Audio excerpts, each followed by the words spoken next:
ازيكم عاملين ايه؟ من يومين شفت لايف للمذيعه دعاء فاروق. انتوا عارفين دعاء لطيفه، دمها خفيف، وبتعمل لايف تتكلم مع الناس، مع الجمهور، وتاخد وتدي وكده، وهي ما شاء الله دمها خفيف وعندها قبول ولطيفه جدا. يعني انا بحبها جدا الصراحه. كانت عامله لايف تتكلم عن مشاكل الناس، بتبعت لها حاجات غريبه وطلبات غريبه وحاجات كده. بس هو اول اللايف كانت بتقول ان هي في المطبخ وبتعمل دايت عشان صحتها. وانا عجبتني قوي الكلمه دي الصراحه، ان هي الهدف ان هي بتعمل دايت، هي عايزه تنزل حوالي 15 كيلو عشان صحتها. وطول ما التارجت صحتنا يا جماعه، طول ما بنهتم وطول ما بنكمل. فالمهم يعني هي كانت بتاكل ايه؟ كانت بتاكل جبنه قريش مضروبه في طماطم في فلفل اصفر في دقه، وقالت انها مش حاطه زيت وما بتاكلش عيش. بس انا كنت عايزاكم تشوفوا وش دعاء وهي بتاكل، وهي بتتكلم على الاكل اصلا.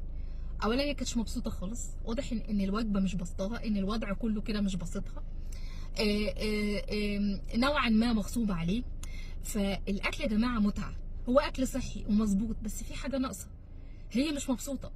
طيب نعمل ايه عشان تبقى مبسوطه؟ هي محتاجه في حاجه محتاجه تعملها عشان تبقى مبسوطه. كانت بتاكل كده وبالشوكه، يعني مش معلي الحته دي.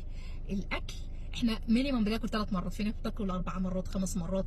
فالاكل المفروض متعه ونعمه من عند ربنا، فالمفروض واحنا بناكل نبقى مبسوطين. لو بناكل واحنا مش مبسوطين تحت مسمى انه اكل صحي